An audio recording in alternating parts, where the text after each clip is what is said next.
एक छोटे से गांव में रात के सन्नाटे में एक अकेली हवेली खड़ी थी। उस हवेली में कई सालों से कोई नहीं रहता था, पर गांव वाले कहते थे कि वहां रात को अजीब अजीब सी आवाजें आती हैं। कोई हंसता है, कोई रोता है, और कभी कभी ऐसा लगता है जैसे कोई धीरे धीरे सीढ़ियां चढ़ रहा हो। राहुल, एक नौजवान जो शहर से गांव घूमने आया था, इन बातों को बकवास मानता था।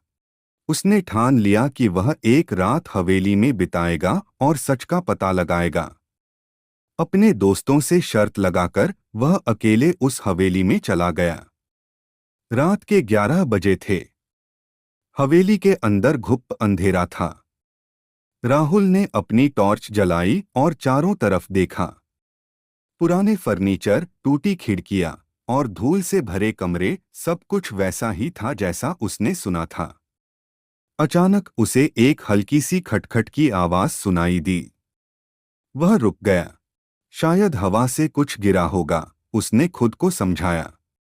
लेकिन फिर एक और आवाज आई, इस बार साफ।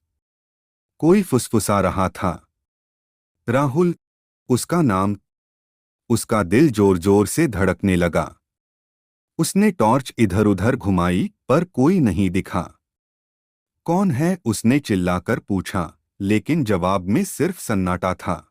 फिर एक ठंडी हवा का झोंका आया और टॉर्च अचानक बंद हो गई।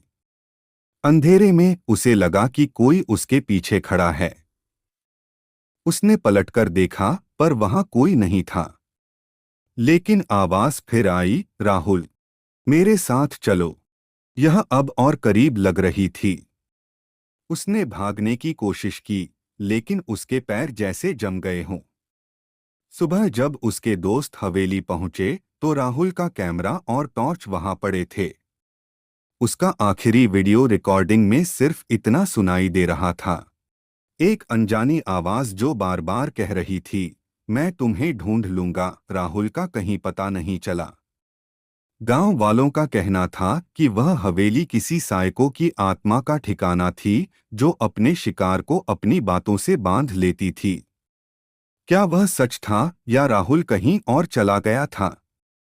कोई नहीं जानता। दोस्तों, यह कहानी आपको कैसी लगी? प्लीज चैनल को सब्सक्राइब कर ले, साथ ही लाइक और शेयर कर दें।